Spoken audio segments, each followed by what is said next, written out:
To order the State of Rhode Island Coastal Resources Management Council's semi-monthly meeting to order. Today is Tuesday, December 9, 2025. I would ask that the record reflect the council members that are present here this evening, as well as CRMC staff that are also here this evening. The first matter on the agenda will be approval of the minutes of the previous meeting, that being November 25, 2025. I know they've been disseminated. If there are no changes, I would entertain a motion to approve the minutes, please. Motion approved. A motion has been made. Is there a second? Second. Motion made and seconded. Any discussion? Hearing none, all in favor, say aye. Aye. Anyone opposed? Motion carries.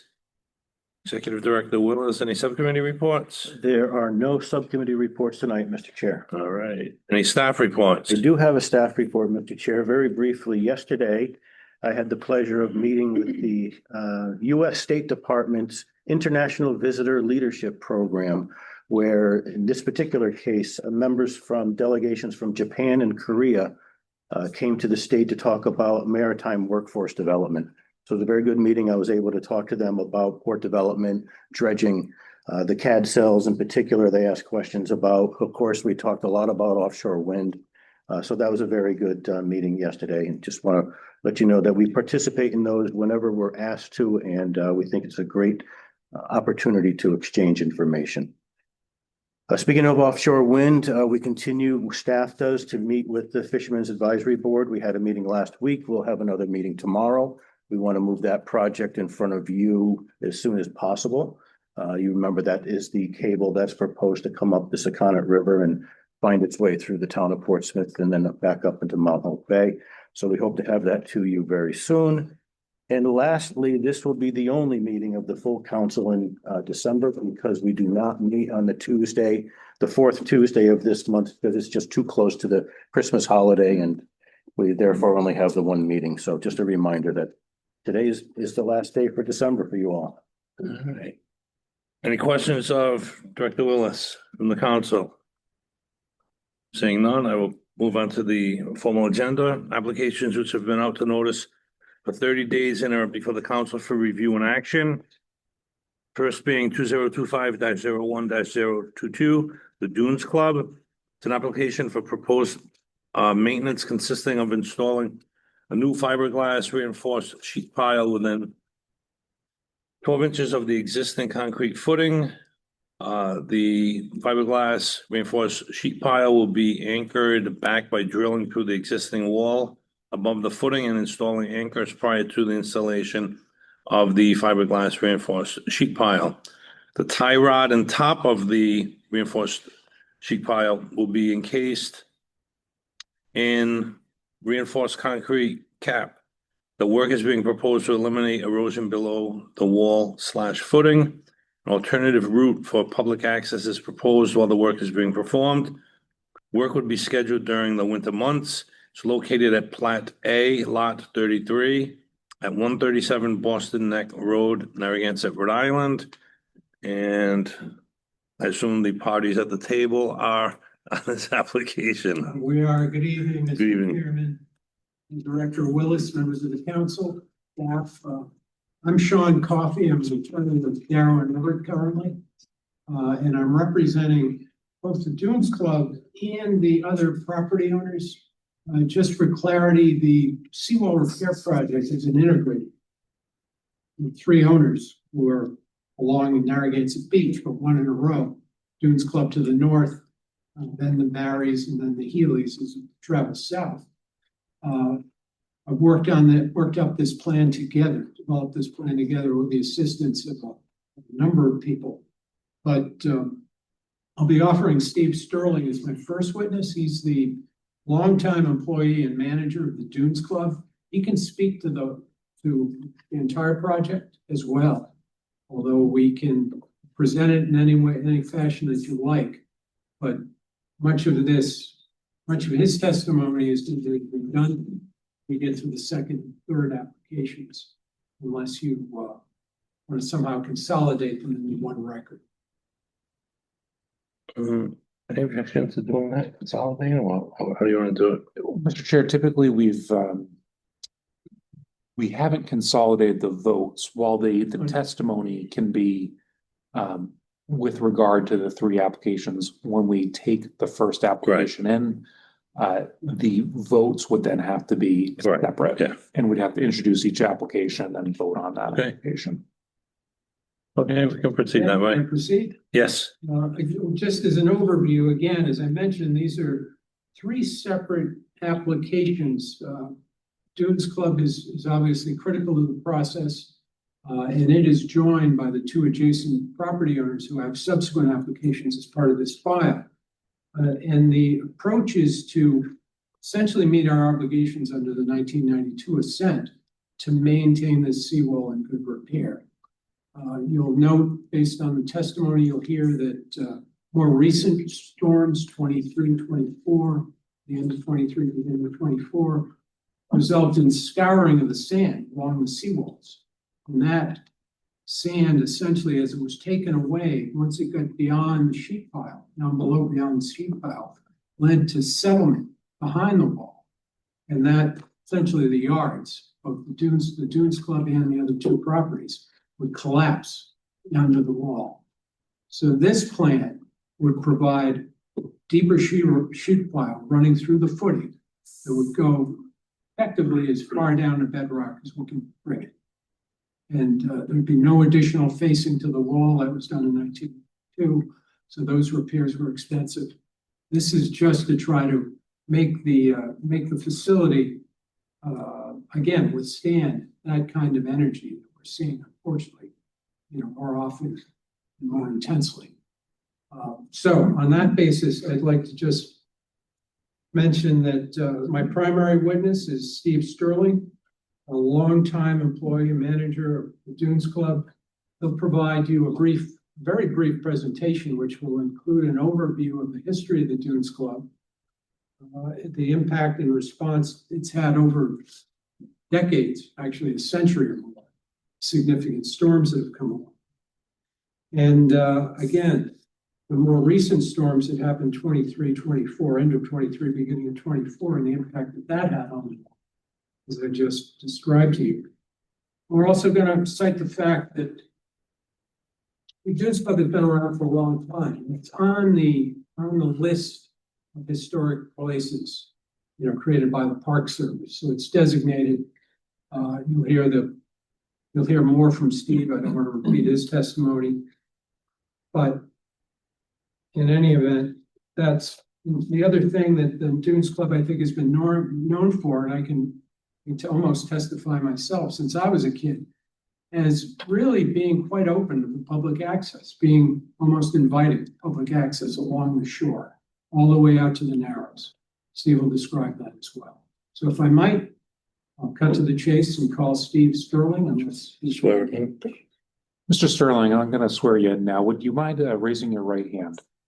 Do you swear or affirm to tell the truth, the whole truth, and nothing but the truth, so help you God? Would you please state and spell your name for the record? Stephen Sterling, STEPHEN STERLING.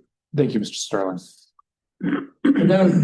I suggest that I won't disrupt him we prepared a narrative with working with Steve. He can tell his tale very directly and forcefully without me interrupting him. Okay. Thank you. Stephen, would you proceed?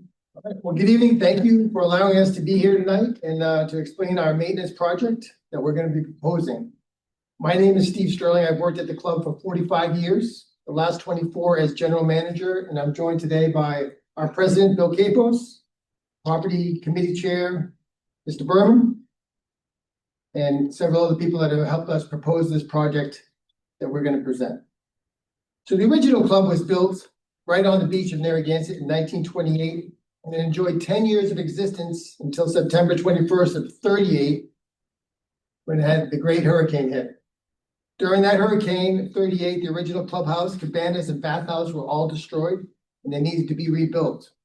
In December of 38, with the help of RISD, a competition with 3 architects was gathered to design a new facility. The winner, Perbs, Cope, and Stewart, designed the building that we've enjoyed for the last 87 years. The new design moved the clubhouse and the buildings landward, protected the clubhouse with a seawall, The design was to deflect the wave and the overwash, then washing underneath the building. This helped to preserve the structures in the wall, a lesson that they learned back in 1938. The wall protected the clubhouse during the major hurricanes of 45, 54, and Bob in 1991. Bob was the first hurricane that showed a natural decay in our steel above the wall, above the sand level that had been exposed for 53 years. In 92, the club maintained that wall by adding a concrete wall in front of that existing wall. That project, Ascend, included a 50-year provision that requires us to repair and maintain that wall. During the storms in the winter of 23 and the spring of 24, we experienced 3 southeasterly facing storms in a 3-week span. That shifted the sand on Narragansett Beach, causing scour at the Dunes Club and undermining a historic home at the end of our property. The damage caused by that undermining was so extensive, we were required to demolish that home. The scouring was the same for our 2 neighboring properties, the Berries and the Healy's. The greatest risk that we all face is the likely undermining of the wall footings. That will lead to a collapse of the walls and along with the loss of fill and possible structural loss. The Dunes Club has partnered with its neighbors, the Berries, the Healy's, and jointly engaged coastal engineers, contractors, consultants, and legal counsel to meet our seawall maintenance obligations by developing this coordinated seawall maintenance plan. The Ascend applications to meet our maintenance obligations under the 1992 Ascend. We have, over many decades, worked with CRMC, obtaining numerous approvals and assents from your organization to comply with the requirements and our efforts to complete and to protect this coastal resource. We've always respected the rights of the public to pass along the shore, enjoy the entirety of the beach, whether it be fishing, surfing, swimming, enjoying a boat on narrow river. And this will continue as proposed during our maintenance project. We have an alternate access route during the maintenance project. We'll have a security guard on staff that will direct everyone up and around and get them to where they want to go into the Narrows and back. And when the work is complete, we will restore the beach and all the conditions that we have today. Over the last 45 years, I, along with anyone who's walked and enjoyed Narragansett Beach, has seen the beach narrow, the dunes get lower with each major storm. Together with our neighbors, we have rebuilt dunes, planted American beach grass annually to help stabilize and restore the beach. We're working with the town of Narragansett on the proposed dredging project of Narrow River and possibly a renourishment of Narragansett Beach. On October 22nd, we held a public meeting at the Dunes Club on this maintenance project. We invited all of the agencies who we thought would have an interest in this project. We had representatives from Save the Bay, NRPA, Surfrider, Narragansett Public Access, Audubon, Neighbors, Narragansett Surfcasters, attend in person, and we had several other groups email stating they could not. We felt it important to listen to their concerns before we started this project. We personally show them the proposed maintenance would look like. And I have a photo of what we showed them if you'd like to see that. You know, we have read staff reports for all 3 properties. Thank you, Rich. And we'd like to thank the council, the staff for their efforts for these applications.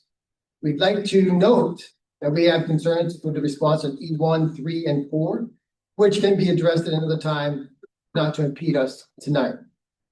We propose to maintain our walls in compliance with the CRMC regulations for shoreline protection structures and type 1 water.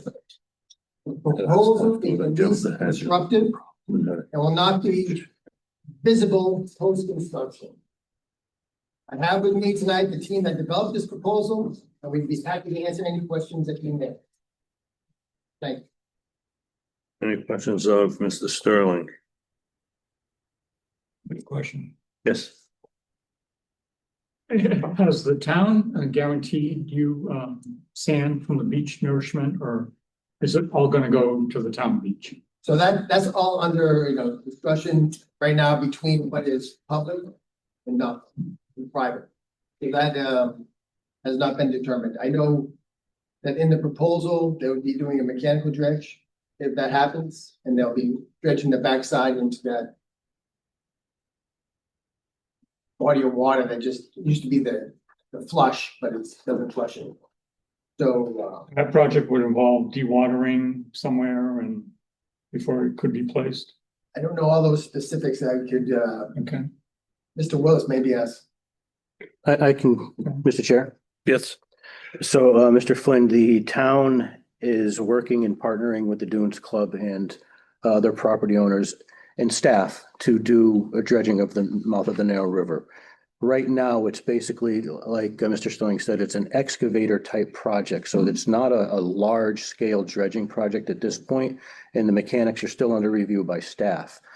What we as staff will want to see is how the town wants to maintain that area in terms of flushing to the mouth of the river, not finding the situation that we're in now where you have this backwater that's stagnant, that doesn't have the ability to flush anymore in a long-term dredging plan. And staff has asked the town to address that with their consultant. The sediment from that is more envisioned, while it's not set yet, but it's envisioned to be brought down to the southern end of the beach and nourish it naturally and let that sediment go back into the system and find its way back up onto the shore naturally. But that again is still a phase 2 or 3 or 4 down the line. Is there a time frame for this work?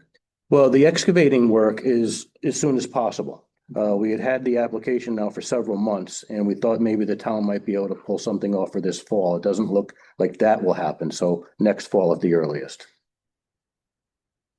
One other question. sure. At high tide, a normal high tide, the water comes right up to the wall, correct? So that is true in the winter of 2023 and 24 the spring. It's exposed to everything. It always came up there. If we have an unusual high tide, a moon tide, if it's above 4.5, then yes, it can come right up to the wall. But a normal high tide, it doesn't? It does not anymore.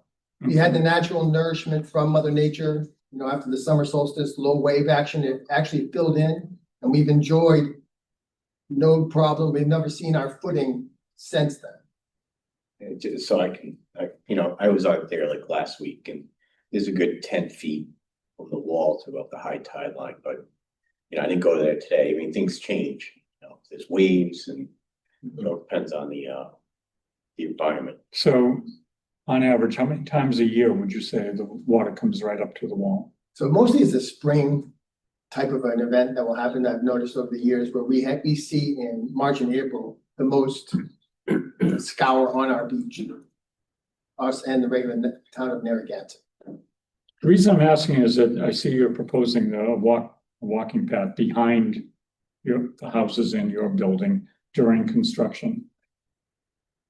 But in the summer, when the water's warm, people can walk in ankle deep water to get to the other side. But in the winter, that's not really advisable. I don't think most people would want to do that. Have you given any thought to having that path available beyond your construction timeframe? So we haven't, when we're open. I see head shaking behind you, so. Yeah. I know. So when we're open during the summer months, it's virtually impossible. Yeah, well, I'm not talking about during the summer months. Yeah, so during the off months, we've always had our gates open in the back parking lot, where if there was a pedestrian that was down, at the Narrows and they wanted to walk back because of the wind or the waves, then we let them walk through our parking lot. We have people that will come in, they'll fish, they'll go surfing. We let them know, and it's very clear that we close our gates at 3:00, and we block several people in. We keep an eye on them to make sure we have 17 full-time employees that are working there all winter, so we keep a close eye on. But we don't throw people out. Okay.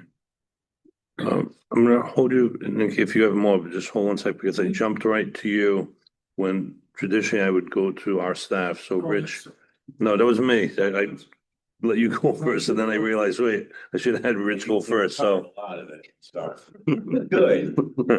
I'm behind here, so. So I was just presenting club. quickly. Sure. So yes, this is the wall is approximately 350 feet long.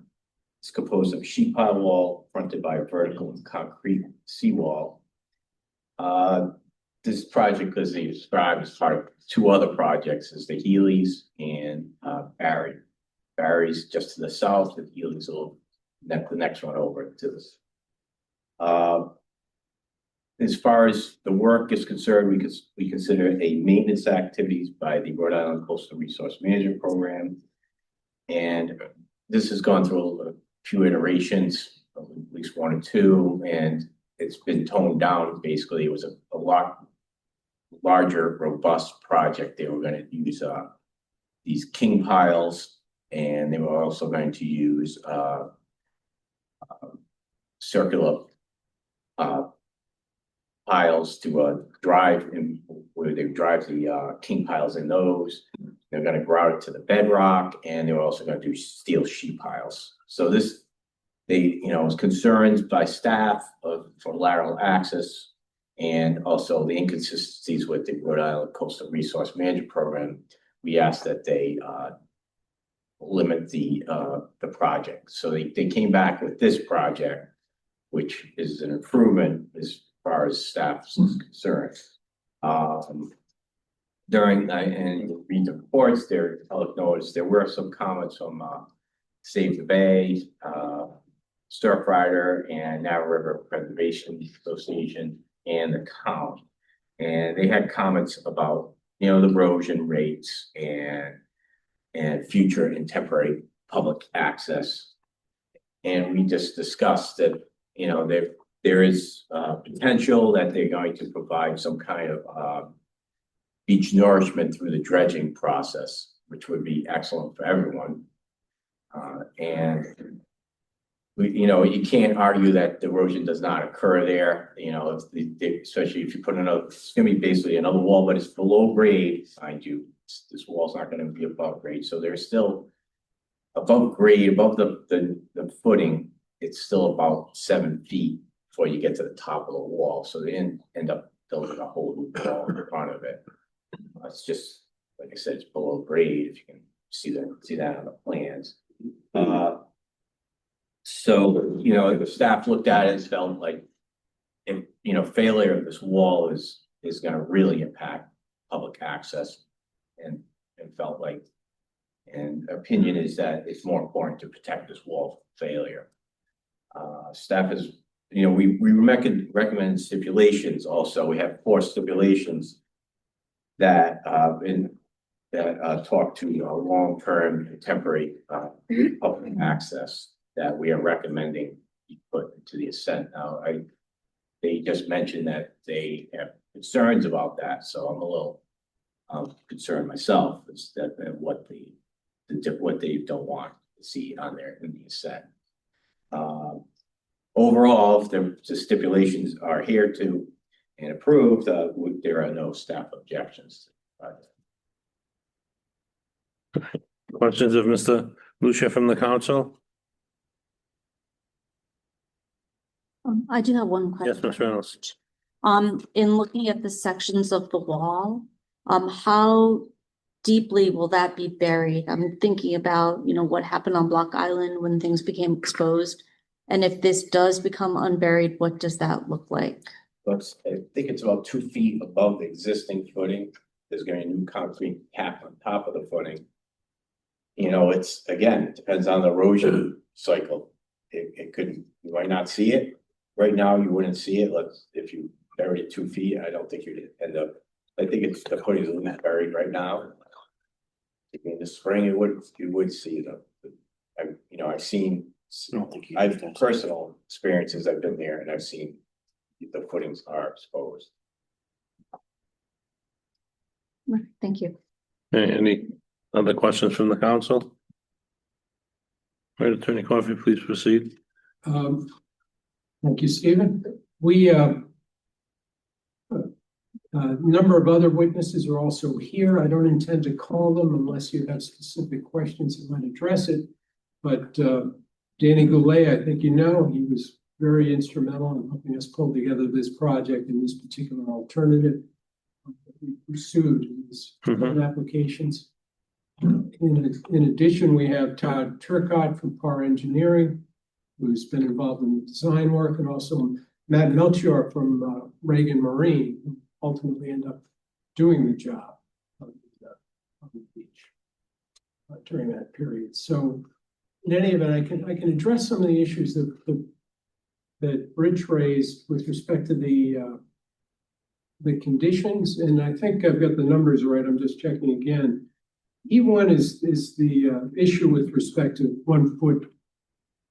Regulations apparently allow you to extend a seawall, and this would be above ground, at least or anywhere actually, 1 foot beyond the existing seawall footing. Now, I think what was pointed out was that was done initially in 1992 when they added the cement face to the wall. And they may have also expanded the footing at that point. But we've requested the additional 1 foot only so we can extend the footing to accept this new material. That we're going to be the sheeting material that we're being pushing down towards bedrock. So that will allow that. We don't know what the future holds. I just don't know that a 1 foot may be meaningless. It may not even be useful, but it may be critical to whatever we can do to save this well at some point in the future. So, we're not looking at this point for any particular change with respect to that, but just some acknowledgement that it'd be subject to our ability to return if we can show some level of hardship. Okay. Danny can address those issues in particular. With respect to, Yeah. let me just cover the other one. E3 and E4, one application, the club application, it was E3 and for the Barrys, and then it was E4 for Healy. And that set a limit on work on the project by May 15th, 2026, each of those. We're starting late in the season. Normally the project timing was either like October 1 on any given year until May 15th on the subsequent year. I don't know if we'll be in this position. If Matt does a really good job, maybe we will be, but if we need a week or so or a few days or even 2 weeks more, and we're near the end of the project, we'd like at least that opportunity to return to this, to the staff, to the executive director and staff to see if additional time might be permitted for us to get it done. That's just one comment. And then the other issue is that it seems to indicate, again, by omission, I'm concerned about the omission. It says the work has to be completed by May 15 of 2026 and then everything cleaned up.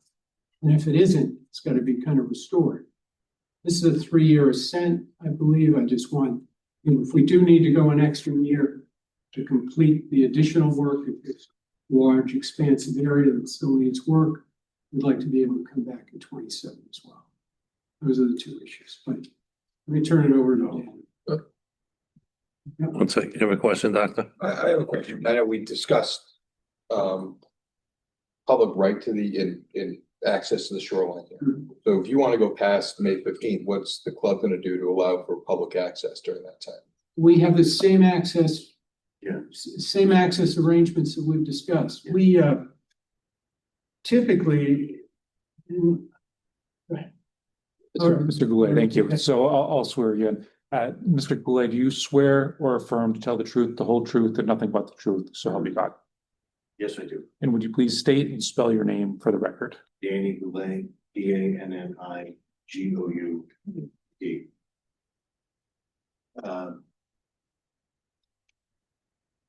In the unlikely event that we need to extend for a short period of time to finish up the work rather than remobilize and come back in October, the alternative public access route that's in the plan will be still available during that time. So we wouldn't close that time. So anytime that there's work ongoing, that alternative public access route will be available. 24 hours a day. No, well, I mean, when we're not on the beach, people will be able to walk by. So during the work hours when the contractor is there, you may not feel safe walking by. So that's when you'll be able to walk around behind the club. All of the material, all the work equipment will be off the beach at the end of the day. So this way, you can walk, as you would, as you do today. And just I'll go back to E3. We just want to confirm that the way it's written, to me, it appears that the work needs to end on May 15th, and that in the event that we didn't finish it, we couldn't resume the project until October 1st.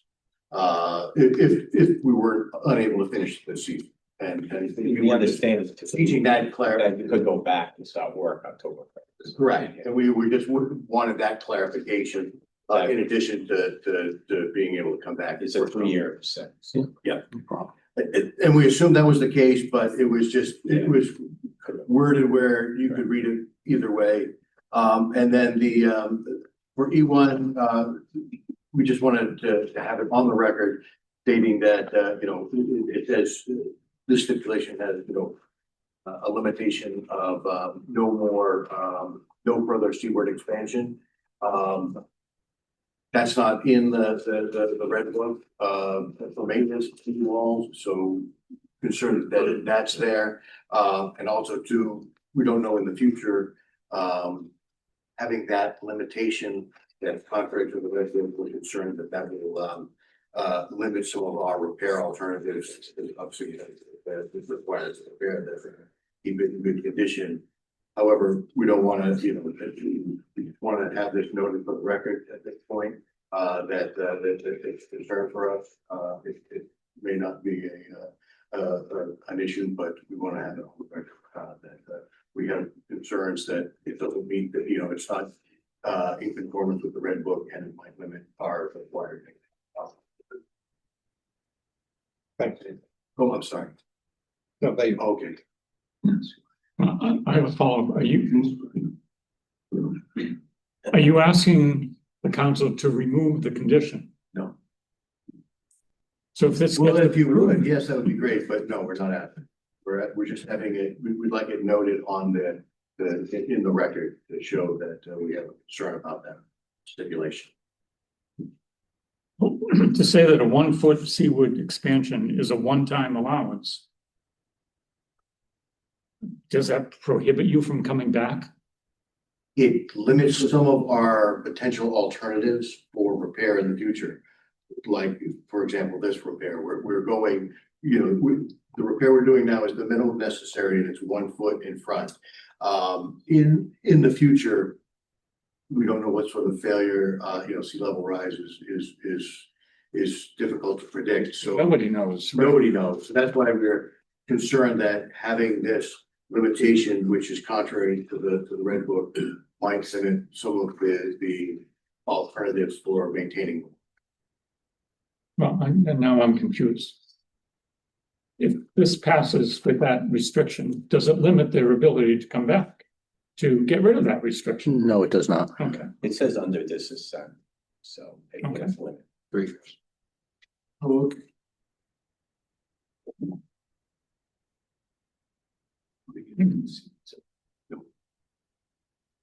I think that's, again, unless you have any specific questions, I think that's the extent of the testimony we're offering here. Obviously a lot is contained in the application material, previously submitted and then resubmitted with these revisions, and all subject to Rich's review and review by. Okay. All right, I'm going to ask, is there anyone else present this evening that wishes to speak in favor of this application? Is there anyone present this evening that wishes to speak in opposition of the application? All right. A question. Yes. Council, can we move on all three since they're consolidated, or do we do it separately? Separately. They need to be done separately. So what will happen is we'll have a vote on this particular application, the Dunes Club. The chair will then, after that vote, introduce the next application. We'll hear from Mr. Lucia again. It'll be open up to the public again, a second vote, and then we'll move to the third application for that same process. Thank you. Another question, this Yes. is maybe for Jeff. So if they're not done by May 15th, let's say they need another week, another 2 weeks, hopefully before Memorial Day. I think the town beaches usually open in the middle of May. Memorial Day. They don't open before Memorial Day? Okay. Let's say they need another week or two. Does that have to come back to us, or can you do that administratively? Given the discussion we're having right now, Mr. Flynn, if the council agrees, this could be handled administratively due to the situation at hand at that time. Okay. All right. Any further questions of Mr. Willis or Rich on this from council? Motion. All right, Ready for motion. okay, Mr. Russolino, please. Move to approve the maintenance application to install the new fiberglass reinforced sheet pile, subject to the standard staff stipulations and the additional staff stipulations identified as E1, E2, E3, and E4. And Mr. Russolino, is that based on the testimony here tonight, as well as the staff report and the submissions of the applicant? Right. And As detailed in the staff report. thank you, Mr. Russolino. And just to clarify a couple issues relative to the staff stipulations, if the work is not completed by May 15, 2026, does the applicant have the ability to go back until 2027? Yes. Okay. And would you also be in this motion delegating the authority to extend for a period of time, maybe a day, maybe a week, up to the discretion of the administrative staff? Yes. Thank you. Okay. For the motion, is there a second? Second. Motion was made by Mr. Russolino, second by Ms. Reynolds. Any discussion? Hearing none, I will poll the council. Mr. Flynn, Aye. Mr. Russolino, Aye. Dr. Ruder. Aye. Ms. Forcier. Aye. Ms. Reynolds. Aye. I too, Mary McCoy, vote aye. The Dunes Club application is approved. You're welcome.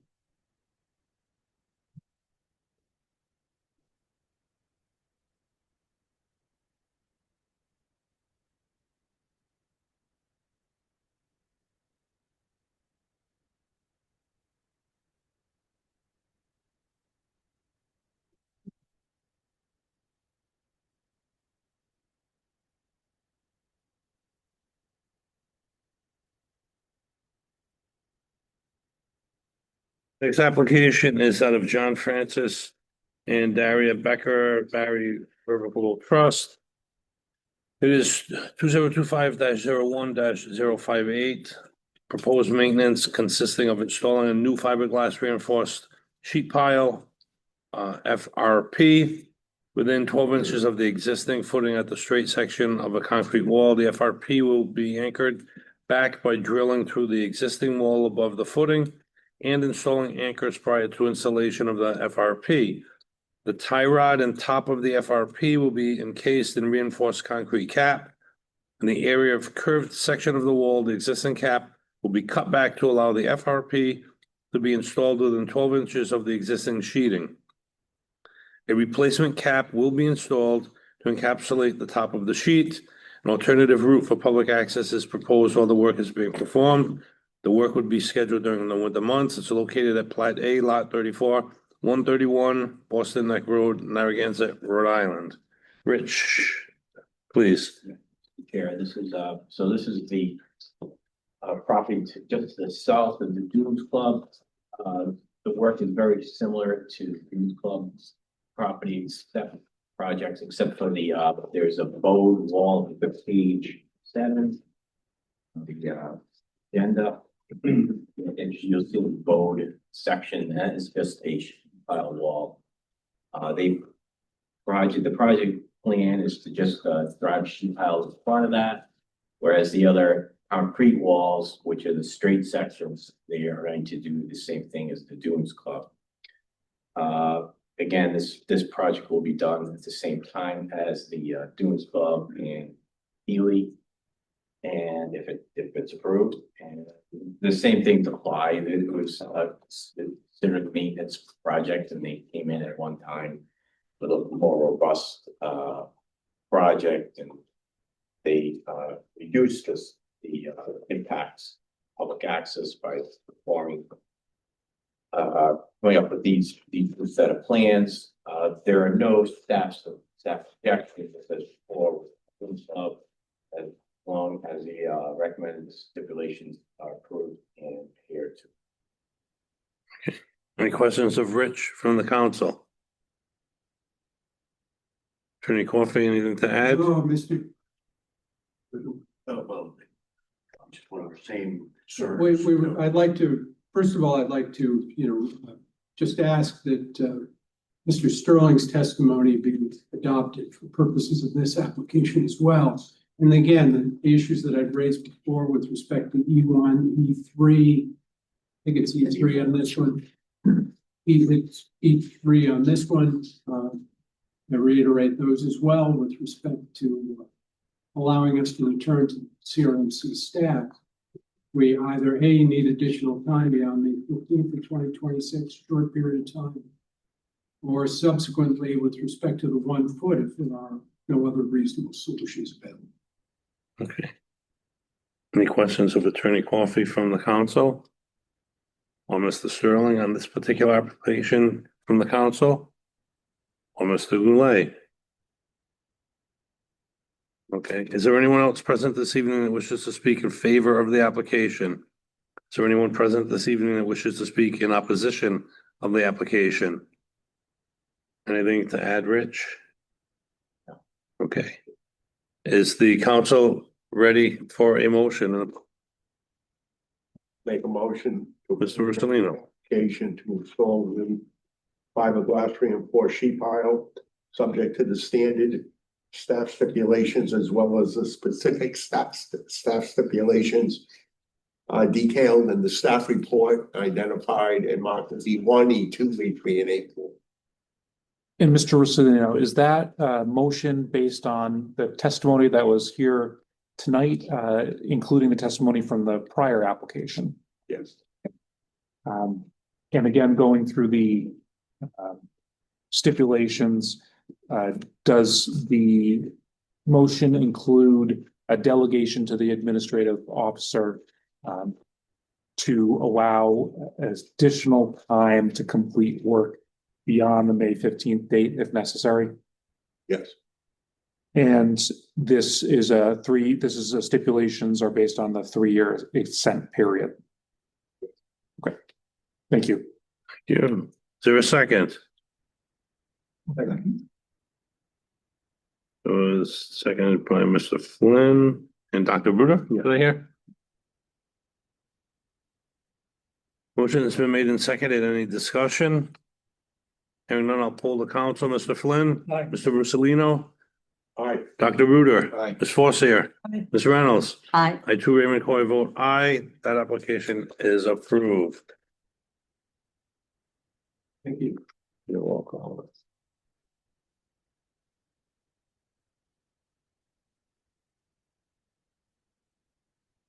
Next application. 2025-01-038, Joseph Healy. It's an application to propose maintenance consisting of installing a new fiberglass reinforced sheet pile, FRP, within 12 inches of the existing footing. The FRP will be anchored back by drilling through the existing wall above the footing and installing anchors prior to the installation of the FRP.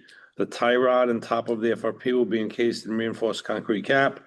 An alternative route for public access is proposed while the work is being performed. The work would be scheduled during the winter months. Located at Plat A, Lot 2, 129 Boston Neck Road, Narragansett, Rhode Island. Rich, please. Mr. Chair, so this is Healy. This is going south. This is south of Barry. If you look on your agenda, number page 7 of the Healy section. It's the last property, and that's actually a little different wall. It's a concrete, vertical. It's slightly sloped vertical wall, but it's concrete, and they're going to do the same project doing the Dunes Club, where they're going to put tiebacks, and they're going to case the tiebacks with, and also drive a sheet pile to protect from scour. There are no objections such as the other projects, as long as the stipulations are adhered to. Staff says that this, and per Rhode Island Coastal Resource Management Program, this is considered a maintenance application, and just because if the wall would fail, it would be more impact public access than not. If you're looking at erosion, or you're looking at impacts if these walls ever fail, it seems to staff that it's important to protect the walls from failure. Okay, any questions of Mr. Lucia from the council? I have a quick question. Is this wall more vulnerable than the other walls? It's Because of it's its step construction? back, so it's not as Okay. vulnerable, most likely. It's further back, yeah. It's further back. I don't think it's as robust as the other Okay, walls. that's what I was getting. Yeah, it's not, I don't even know if it has a footing at this point. I don't think we found the footing on. Yeah, so it's probably not as safe as the other walls, if you Okay. really think about it.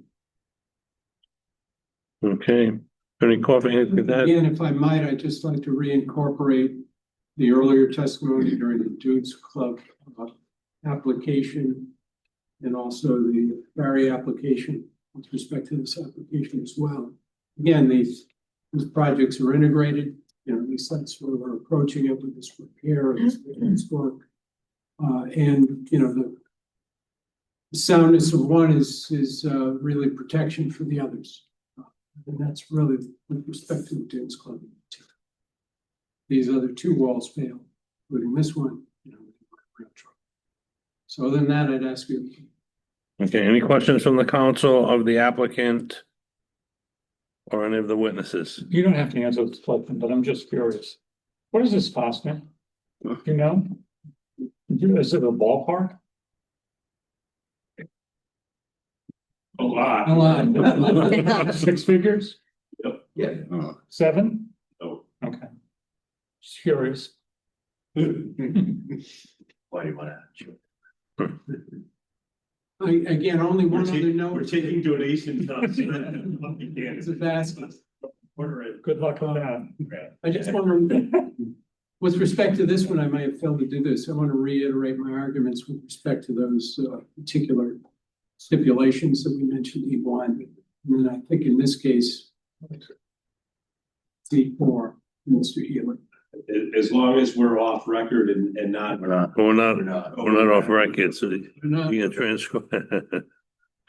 off right. Math would be fine. The double negative, quiet. Okay. I forgot That's it. I where just it wanted was, to- all right, Position with respect to those stipulations. all right. Is there anyone else present this evening that wishes to speak in favor of this one? Anyone wishes to speak in opposition of this application? Hearing none, is the council in a posture for a motion? I'll move to approve the maintenance application to install new fiberglass reinforced sheet pile, subject to standard stipulations as well as the additional stipulations detailed in the staff report identified as E1, E2, E3, and E4. Hey, Mr. Russolino, is this based on the testimony here tonight, including the testimony of the 2 prior applications? Yeah. And Mr. Russolino, does the motion include a delegation to the administrative officer to extend the time period to complete the work beyond May 15th if necessary? It does. And Mr. Rossellino, does the motion also include the ability to work beyond 2026 within the workable periods? It does. Thank you, Mr. Rossellino. Okay, is there a second? Second. Seconded by Dr. Ruder and Ms. Reynolds. So a motion has been made and seconded. Is there any discussion amongst the council? If none, I'll pull the council. Mr. Flynn, Aye. Mr. Rossellino, Aye. Dr. Ruder, Aye. Ms. Forcier, Aye. Ms. Reynolds. Aye. I too, Raymond Coy, vote aye. This application has been approved as well.